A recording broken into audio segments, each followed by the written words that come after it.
My mother once told me, "Not everyone's meant to change the world, sweetheart, and that's okay. Someone has to hand the scalpel." She said it over coffee, casual and warm, as if she were offering me protection from my own ambition. I was 19 then, acceptance letter to Hopkins med still fresh in my hand, my dreams so new they hadn't yet been doubted. My mother, Dr. Evelyn Mercer, legendary cardiothoracic surgeon and matriarch of our medical dynasty, probably didn't mean to wound me. But some cuts are so precise they don't bleed until years later. That sentence stayed with me. It hung in the back of my mind during every family dinner, every holiday, every time someone introduced my brother as Dr. Andrew Alden, ER director at SF General, or applauded my sister Leela's third feature in the New England Journal of Medicine. They never said I was a disappointment. They didn't have to. Silence did the work for them. When Leela was named chief of pediatric oncology, they hosted a gala. There were printed programs, engraved nameplates, custom lighting.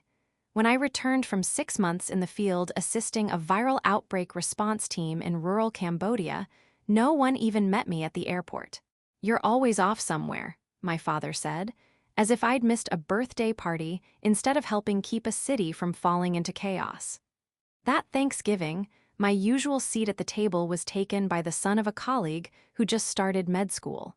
I ate quietly by the kitchen sink, my suitcase still holding sealed commendations from WHO and CDC that no one had ever asked to see. That night, I promised myself I wouldn't chase their validation anymore. I'd survived political cover-ups, medical sabotage, and the desperation of a dozen dying clinics. I didn't need to survive my family's cold detachment, but then something unexpected happened. Last month, I was sitting in the back of a summit in Geneva, just observing, blending in. The room was buzzing with health ministers and senior scientists. The doors opened, and a director entered. He scanned the room, his eyes paused when they reached mine. Then, without hesitation, he squared his shoulders and said, "Dr. Alden, the task force is yours." In that moment, the chatter stopped, not for my sister, not for the Nobel Prize nominee beside me. For me, that silence wasn't sweet, it was sharp. After years of being overlooked, I had become someone whose name quieted a room. My name is Caroline Alden. I've walked into viral epicenters while others ran the other way. I've negotiated with warlords to secure clean water. I've lost people I cared about because a shipment of vaccines arrived 48 hours too late. But the hardest thing I've ever done was survive being invisible in my own home. Before I go any further, I want to ask you something. If you're still here, if you're listening, would you let me know? Drop a listening in the comments, or just say where you're watching from. It may not seem like much, but when you've spent years in silence, knowing someone's out there makes it easier to speak your truth. And if my story reaches you, if you've ever felt unseen, uninvited, or quietly forgotten, please consider subscribing. It helps this story travel farther, and maybe it'll reach someone else who needs to hear it too. Okay, let me begin again. My name is Caroline Alden, firstborn daughter of the Mercer-Alden family, a name you might recognize if you've ever spent time in a hospital on the East Coast. Our family tree is more like a flowchart of professional accolades. My father, Dr. Charles Alden, was chief of neurosurgery at Columbia Presbyterian for nearly 30 years. My mother, Dr. Evelyn Mercer, built her reputation opening hearts and closing multi-million-dollar medical endowments. My brother Andrew runs one of the busiest trauma centers in California. My sister Leela. Well, she's the poster child for everything that's right in modern medicine. Brilliant, gracious, endlessly published. And me, I'm the one they don't talk about. In our family mythology, I walked away from medicine. They said I couldn't handle the structure, that I wasn't disciplined enough, that I lacked resilience. They were wrong. What they never knew, what I wasn't allowed to tell them, is that I didn't leave. I was chosen. I was quietly recruited into an international health operations task force, one that answers to a consortium of governments, nonprofits, and humanitarian agencies. Our existence doesn't make headlines. We don't wear badges or receive medals. We get one-way plane tickets and encrypted dossiers. For nearly 2 decades, I've worked in war zones, border camps, and forgotten corners of the world. I've gone into places where the water was poison, where patients outnumbered syringes 5 to 1, where the only backup was luck. I sent birthday cards, gifted flowers through anonymous services, signed Christmas emails with a generic from the Alden clinic team. I watched my siblings live out their perfect public chapters. I was never invited into the frame. A cousin once whispered that in one of our family portraits, I'd been cropped out. They said it was to make it symmetrical. They assumed I'd cracked under pressure. They never knew I'd survived chemical exposure in Laos or coordinated the extraction of 50 children from a quarantined village while running a fever myself. They never asked. I didn't leave. I just disappeared in the way ghosts do, quietly and completely. Then one morning in October, my phone buzzed. It was my mother. Her voice was brisk, not cold exactly, but clipped like the end of a surgical thread. Leela's being honored at the National Academy this Friday. You should come, but please don't wear anything too unusual. Don't take attention away from her. No, we'd love to see you. No, it would mean a lot. Just don't embarrass us. I didn't argue. I simply said, I'll be there. Not because I thought anything had changed, but because I needed to know, once and for all, if they could look me in the eye and recognize that they'd been wrong. That night, I pulled out a garment bag buried deep in my closet. My old lab coat hung inside, crisp and untouched, still smelling faintly of antiseptic and dust. I didn't pack it. Instead, I folded a soft navy blouse and a pair of slacks in a neutral tone. Clothes that wouldn't beg for attention. Clothes that let me move through a crowd like I was no one at all. The mirror showed me a face older than I remembered, lined with sun, fatigue, and things left unsaid. Almost time, I whispered. I didn't know if I meant time to forgive or time to be heard. I arrived in Boston early. The terminal was empty of familiar faces. The venue, a towering private medical center, looked exactly like the family I came from, polished, revered, sterile. Inside, my mother was arranging name cards. Her hands moved with precision. She didn't look up. Go change into something neutral. You'll be sitting next to Leela. Please don't interrupt her speech. No hello, no you look well. Just control. My father gave me a shoulder squeeze. Good, you made it. His eyes moved on, scanning for someone more important. Leela made her entrance like a presidential candidate. She hugged donors, charmed nurses. Her dress was flawless, her smile media-trained. When she saw me, she pointed casually. Oh, that's my sister. She used to be in medicine. She's in admin now, I think. Someone chuckled. A man in a bow tie leaned in. Admin? Hey, still better than nothing. I smiled without teeth. Inside, every wall held a framed achievement. Degrees, group photos, awards, not one included me. The last family photo with my face in it was from 2006. They'd reframed it, tighter crop. A little girl tugged on my sleeve. Did you ever help someone not die? I crouched beside her. I once wrote the protocol that kept a cholera outbreak from wiping out a village. She nodded, then ran off with her toy stethoscope. Dinner was intimate. Funders, doctors, family. Leela stood to give her toast. I want to say this, she said. Not everyone who walks away from medicine does it out of bravery. Sometimes it's just running. The room quieted, just slightly. I said nothing, but I felt the shift. Later that night, I stepped onto the hotel balcony. The city below looked like a heartbeat monitor, flickering lights pulsing steadily. Tomorrow, I'd sit in the back row, let her have her moment. Let the applause fall where it always did. But truth has its own rhythm. And when it finally speaks, no one, not even Leela, will be able to talk over it. The next morning, the hall smelled like antiseptic and ceremony. High ceilings stretched above me, polished marble floors echoing the shuffles of designer heels and pressed slacks. Name badges shimmered on every chest. They were handing out programs with Leela's face on the cover, the kind of portrait you usually see in award-winning hospital campaigns.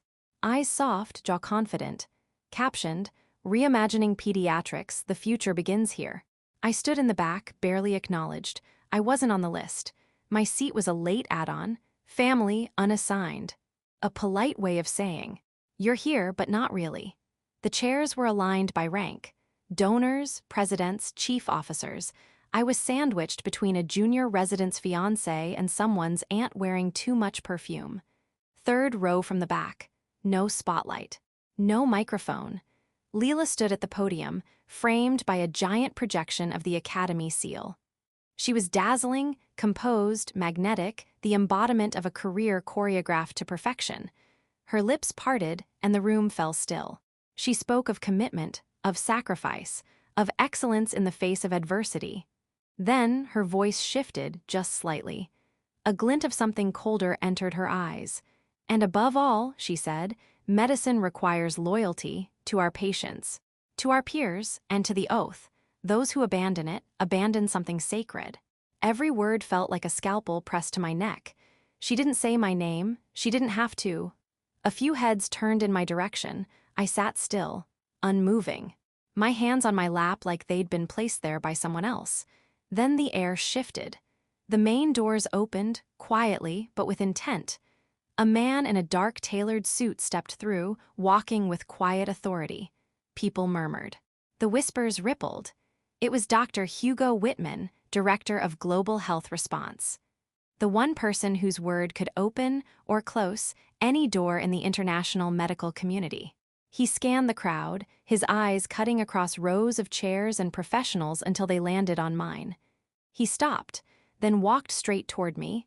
I didn't move. I couldn't. When he reached my row, he raised his hand in a sharp, public gesture of respect. "Dr. Alden," he said, voice carrying, "it's an honor to see you again." The room froze. You could feel it, every breath stilled mid-inhale. Leela stopped speaking. Her lips parted slightly. Her note card dipped in her hand. Dr. Whitman didn't break eye contact. He didn't need to explain. I stood slowly.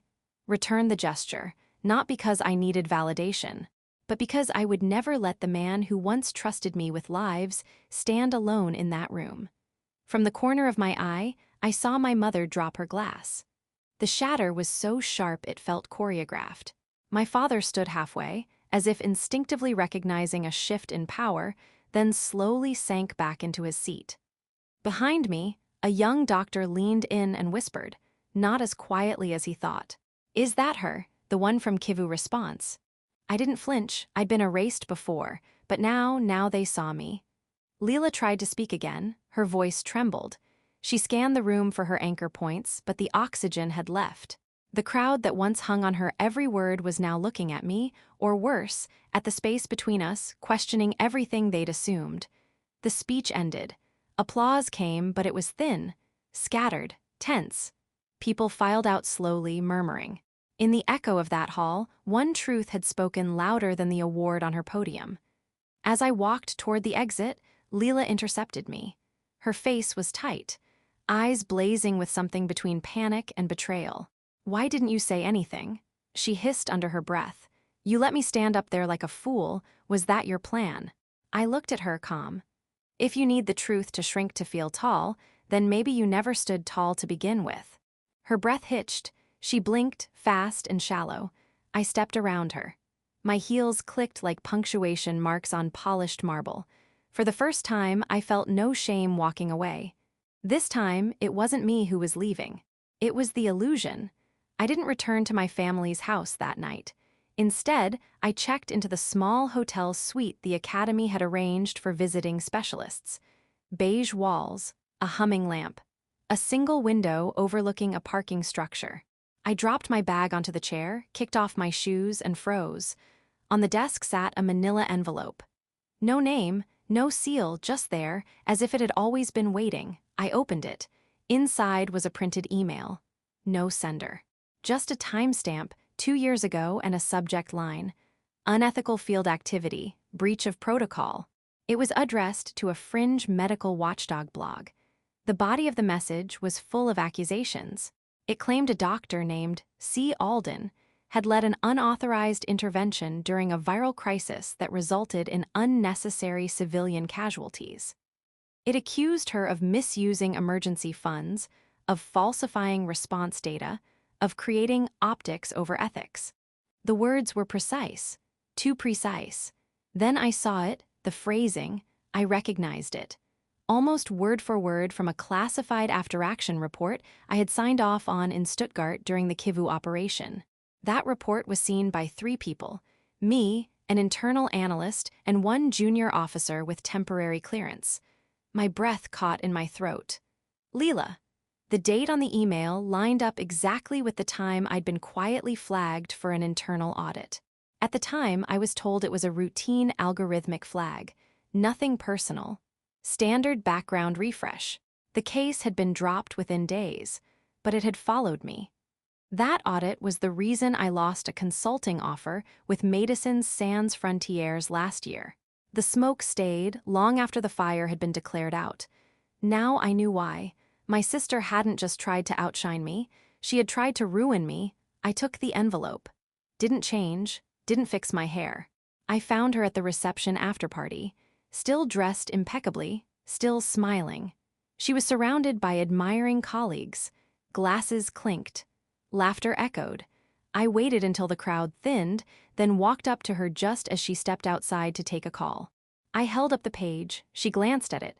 Her pupils narrowed slightly. Her smile froze. I asked calmly, "Did you send this?" She didn't answer for a moment, just stared at me, then said clearly, quietly, "Yes." I nodded slowly. "Why?" She swallowed, the mask slipped. "Because you weren't supposed to win," she said, her voice cracked, not with shame, but something messier. "You left. You didn't stay. You didn't do what we were told to do. And yet, they never stopped talking about you. Even when you were gone. Even when I did everything right." Her jaw trembled. "I thought if I could erase you, I could finally exist." Silence. It stretched between us, wider than any ocean I'd ever crossed for my work. I looked at her, not with hatred, not with pity, just with the ache of understanding. "Do you realize leaking classified medical intel is a criminal offense?" Her breath caught, she didn't answer. I didn't press further, I just walked away. My hand clutched the envelope tight, not out of anger, but because the ache behind my ribs had finally taken shape. Sometimes the person who puts the knife in your back is the same one who used to braid your hair. The alarm woke me 2 hours later. Not the soft chime of my phone, a blaring, urgent alert. I grabbed my device. It flashed red, "Emergency Security Protocol. High clearance staff report to HQ immediately." No explanation, no room for hesitation. I dressed in 30 seconds. My body moved from muscle memory, pulling boots, ID, jacket. I sprinted into a pre-dawn campus swarming with shadows. At the intelligence briefing, the screen lit up. A classified dossier, part of the Kivu operation, had been published to a secure dark web forum. The timestamp, 3 hours ago, the forensic trace. An inactive device once registered under my name, still embedded in the base's old network, left behind after a system migration. My breath vanished. It wasn't just a betrayal. It was war. The room was colder than it should have been. Inside the Intelligence Coordination Center, the lights were too bright, the chairs too stiff, the silence too loud. I sat across from 2 officials from the Medical Intelligence Division and Dr. Hugo Whitman himself. No one said the words. Leela's, the timeline matched. She told me she'd left her laptop overnight in the secured communications station. Left it, unlocked, while catching up on training modules. She had given the system the window, and the system had opened the wrong door. I stared at the screen, the trail glowing in audit logs like a constellation of betrayal. I wasn't just fighting for my name now. I was fighting to prove that the person who had tried to erase me hadn't just damaged my reputation. She'd endangered our entire operation. Then came the knock. I opened the door to my quarters to find my father standing there. The hallway light hit his face at a strange angle, and for a moment he looked older than I'd ever seen him. Not just tired, unmoored. He didn't say hello.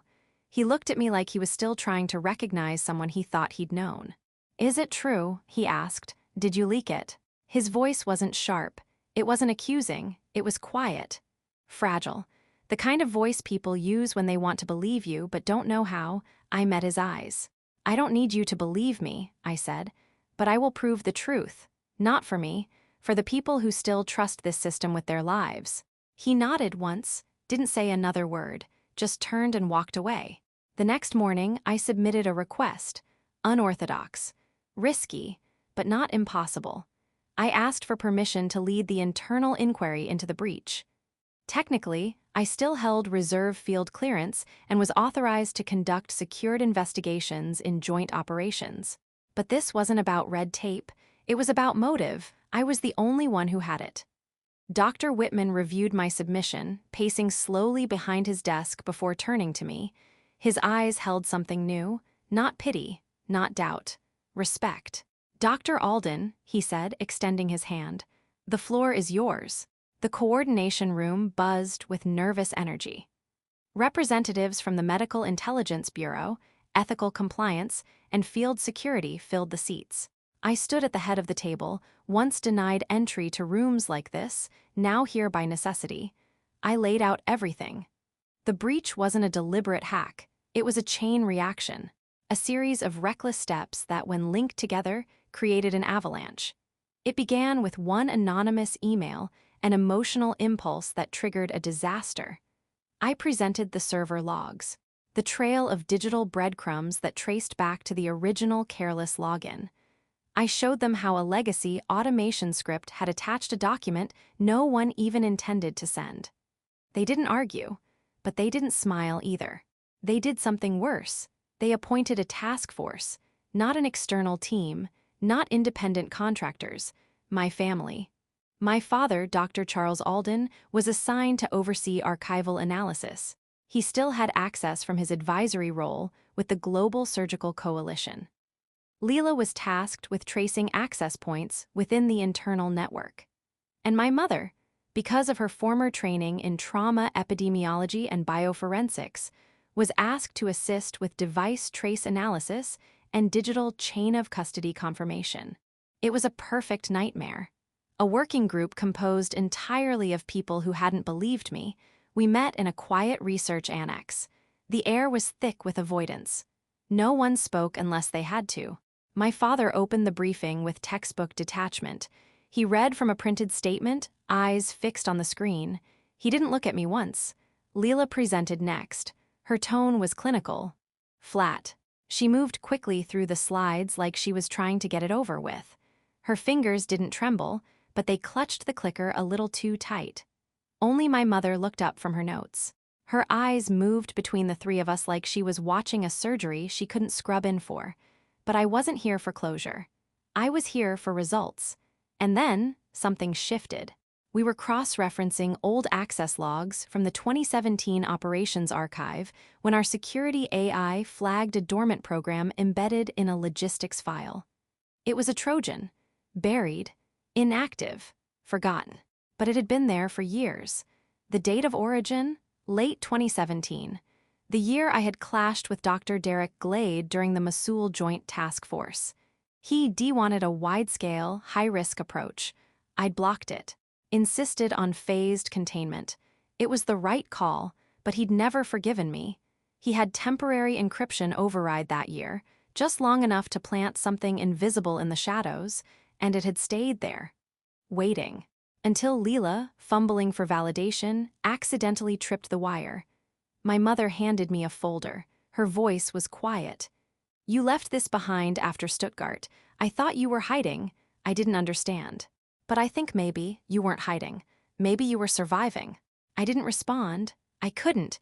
Her words weren't an apology, but they were something close. Later that evening, our system logged a ping from a motel 5 miles outside the campus perimeter. A guest had used the building's unsecured Wi-Fi to attempt a remote log deletion on one of the original breach logs. The name on the motel ledger? Derek Glade. He'd come back, not to fix his mistake, to finish what he started. We moved fast. A field team surrounded the old network relay outpost where he'd rerouted the access. He was mid-upload when they breached. He didn't resist. He looked at me, dead in the eye, and said, "Took you long enough." In interrogation, he admitted everything. "I wasn't trying to destroy you," he said. "I just wanted you out of the room. You rose too fast. people stopped questioning you. He said it flat, no rage, just belief. He had bet on the cracks in my family, and he'd been right, until now. When Leela read the transcript of his confession, she didn't cry, she just sat, silent, still.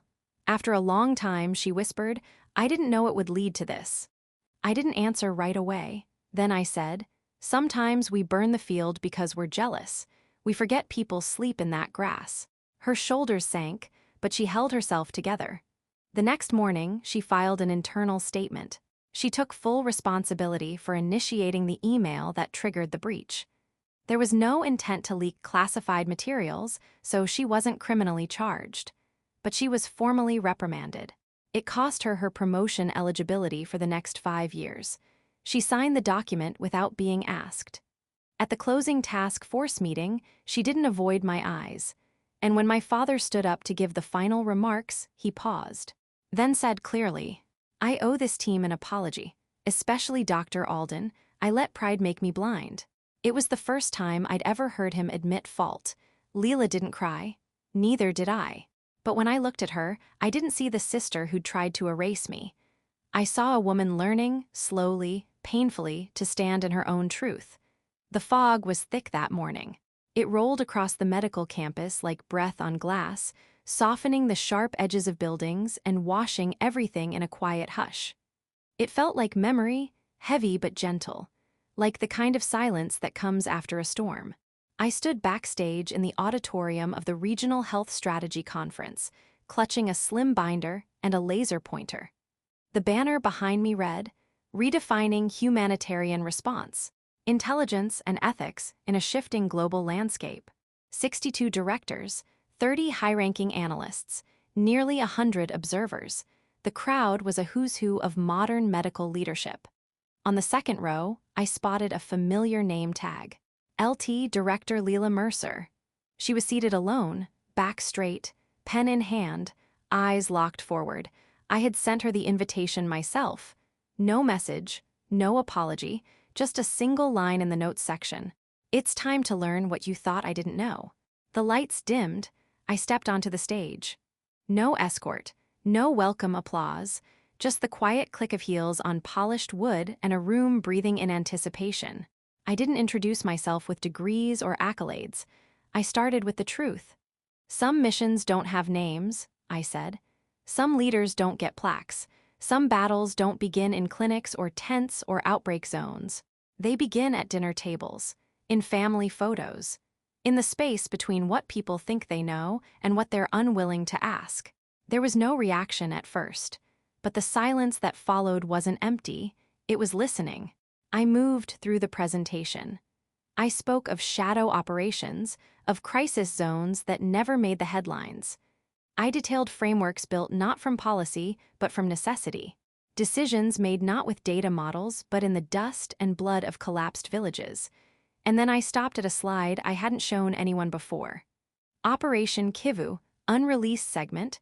I paused, then said this wasn't part of the official record, not because we lied, but because at the time, the world wasn't ready to understand the decision I made.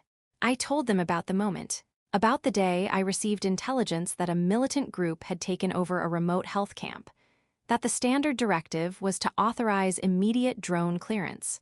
One signature, one strike, but the camp held civilians, including 7 children trapped in a rear triage room. We had minutes. I signed the override. I delayed the strike. And for 97 excruciating minutes, we tried to get them out. We lost 1 adult patient, but all 7 children lived. That signature nearly ended my career. I would make it again tomorrow. I wasn't telling them this for sympathy. I told them because leadership, true leadership, isn't about always being right. It's about being willing to carry the weight of the choice. A gasp broke out somewhere near the back, not from scandal, but from realization. The room shifted. Subtly, doctors sat up straighter. Analysts stopped scribbling. A few leaned in like they wanted to hear not just what I'd done, but how I'd survived it. I closed the presentation with a small gesture. I turned to the side mic. "I'd like to invite someone to the stage," I said. "Someone who represents the next generation of this work. LT, Director Leela Mercer, if you're willing. The room turned. She stood. She didn't hesitate. She walked slowly, carefully, and took her place beside me. Her voice wasn't perfect. It cracked once, but she didn't falter. I used to believe leadership was about having all the answers, she said. About being seen, being applauded. I chased that for years, but I've learned something else. That the bravest leaders don't stand in the spotlight. They hold the flashlight while others find their way. There was silence, then applause, not thunderous, but deep, earnest, lasting. My mother was seated in the back row. She didn't clap. But for the first time, she nodded. Not at my rank, not at my title, at me, and somehow that was enough. After the session, a general approached me, former military medical liaison, decorated. Stern, he shook my hand, his grip firm. I used to believe women didn't belong in war zones, he said. Didn't belong at the strategy table. I was wrong. I smiled. Mistakes don't define us, I said, but refusing to learn from them does. He nodded once, and that was the end of that. A week later, I sent 3 invitations, one to my father, one to my mother, and one to Leela. No subject, no explanation, just an address. The old house on the edge of the medical campus. The same one I hadn't set foot in since graduating.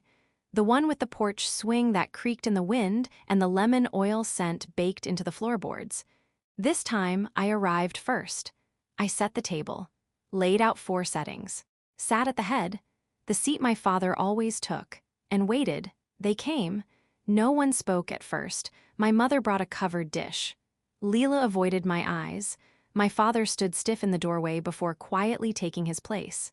When we sat, I didn't toast. I didn't welcome. I just said, I called this dinner to speak my truth, not for permission, not for forgiveness, but because silence has cost us enough.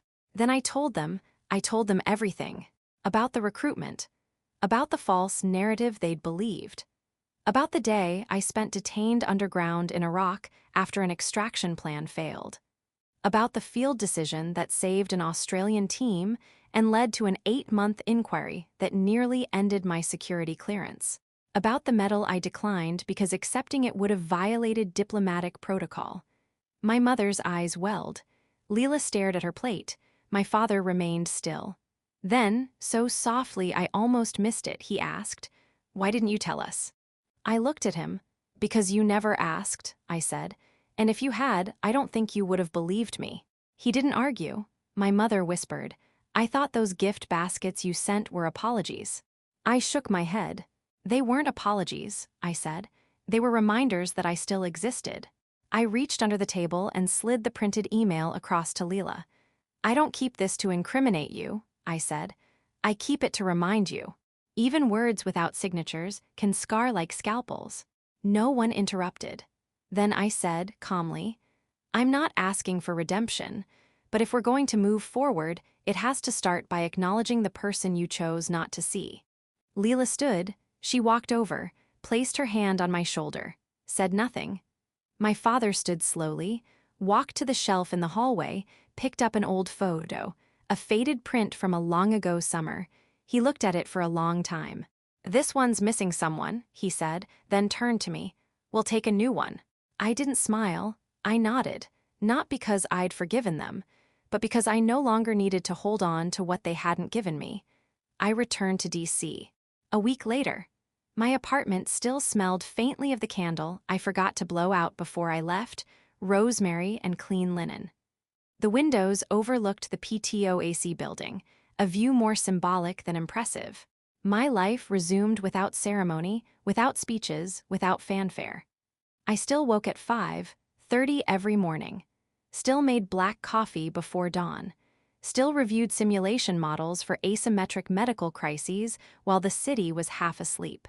I kept the blinds open, the inbox organized, and my evenings free of noise. But something had changed. Once a month, I took a train back to the base campus. There, in a sterile conference room with squeaky chairs and flickering projectors, I taught a small advanced workshop on nonlinear strategy in humanitarian medicine. It wasn't required. It wasn't broadcast. But it was full, every time, and Leela, she never missed a session. She always arrived 5 minutes early, took the seat closest to the projector, and never once interrupted. She asked the hardest questions. She challenged the assumptions others were too polite to touch. She debated me with precision, sometimes heat, but never malice. And when I talked about the old missions, the ones that nearly broke me, the ones I couldn't name in public, she listened like someone finally realizing the story had never been what she thought. One afternoon, after a particularly difficult session where we dissected a crisis response failure in Southeast Asia, she waited until the last cadet had left. She handed me a thin binder. "I've been working on a reform draft," she said. "Based on your Kivu model, it's just preliminary. I don't need your signature, I just need to know what you think." I opened the cover. One word came to me before I read a single line. Advance. Not a statement, not an endorsement, a permission. Our family didn't suddenly become whole. We didn't hold hands over dinner. There was no group therapy session or framed photo montage, but there was motion. My mother started sending handwritten notes once a month, usually no longer than 3 lines. Sometimes they were practical. "Are you sleeping enough? Eat something with iron." Other times they simply said, "I saw the article in the journal, I read it twice." My father didn't speak of the past, but he started bringing me up in conversation with his colleagues, not as "my daughter who works in public health overseas," but as "my daughter Caroline. She advises on strategic deployment for NATO's Health Security Division." We didn't take a new family portrait, but one day when I visited their house, I noticed something. The old photo, 2006, before everything was back on the mantle. And this time I was in it, not cropped, not faded, just there. Toward the end of the semester, a young cadet lingered after class. Early 20s. Nervous in that way only first-year analysts could be. He fidgeted with the strap on his bag, then asked quietly, "Ma'am, in all your experience, what's the hardest part of a mission?" I paused, then answered the only way I knew how. "Surviving without becoming a statue," I said, "not turning your wounds into weapons." Remembering that silence isn't always dignity. Sometimes, it's a cry waiting to be answered. He nodded like he understood, though I wasn't sure if he did. That evening, I walked the perimeter trail behind the barracks. The sky burned gold at the edges, one of those sunsets that makes you feel small in the best way. I thought I was alone. Then I heard footsteps. Leela appeared beside me, breath visible in the fading light. She didn't say anything at first, just walked alongside me, keeping pace. Then she pulled something from her bag, a small birthday cake. Store-bought, plastic lid, blue and white icing. She handed it to me. On top, written in shaky frosting, were 3 words, "General, Sister." "Teacher," I looked at her. And for once, I didn't feel like someone who had lost years. I felt like someone who had finally arrived, not with a crash, but with a quiet place to sit. I didn't need their applause anymore. I didn't need the books to mention my name. I just needed them to look at me, no longer through medals or myths or misunderstandings, but through the eyes that had once ignored me, and now, finally, saw. In life, some battles leave no scars on the skin, but they carve canyons in the soul. And sometimes, the bravest thing you'll ever do is stay when it would have been easier to walk away. And if this story stayed with you, if something in it spoke to the part of you that's ever felt overlooked, unseen, or quietly erased, I want you to know I see you. I truly do. Tell me in the comments what moment stayed with you most, what line echoed, or simply drop a "still here." So I know you were. And if you believe more people need to hear stories like this, about the battles we fight behind